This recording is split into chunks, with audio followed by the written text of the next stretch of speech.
हिन भेरे थर जी सियासत पीपी क़यादत खे नए इम्तिहान में विझी छॾियो आहे। केतिराई भेरा कोशिशूं करण जे बावजूद पार्टी जी क़यादत टिकेटुनि जे मामले ते शेर मोहम्मद बलालानी ऐं अब्दुल गनी खोसो खे परचाइण ऐं टिकेटुनि जी विरासत में नाकाम थी वई आहे। पीपी अॻवान ज्ञानचंद, मीर मुनवर टालपुर, मीर हयात टालपुर ऐं दोस्त मोहम्मद रहमो जी अॻवानी में वफ़दनि जी ॿिन्ही अॻवाननि सां मुलाक़ातुनि बि के नतीजा न ॾिना।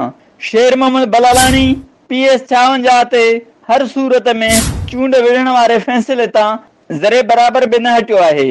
महेश मलाणी खे टिकेट मिलण जी सूरत में आज़ाद उम्मीदवार तौर संदसि चूंड विढ़ण वारो फ़ैसिलो बि बरक़रार आहे। साॻी रीति गनी खोसो बि कासिम सिराज सूमरो खे टिकेट ॾियण वारे फ़ैसिले जी मुखालफ़त ते क़ाइम आहे, जॾहिं त मखदूम जमील ज़मा खेसि आज़ाद उम्मीदवार तौर चूंड विढ़ण जी सलाह ॾींदे पंहिंजी हिमायत जो इशारो पिणु ॾेई छॾियो आहे। टिकेटुनि जे मामले ते वॾो वोट बैंक रखंदड़ खटूमल जीवण पिणु कासिम सूमरो जी मुखालफ़त करे चुको आहे। हाणे ॾिसणो इहो आहे त पीपी जी क़यादत खे कंहिंखे ख़ुशि ऐं कंहिंखे नाराज़ करे चूंडुनि में कहिड़ा नतीजा हासिल करणा आहिनि।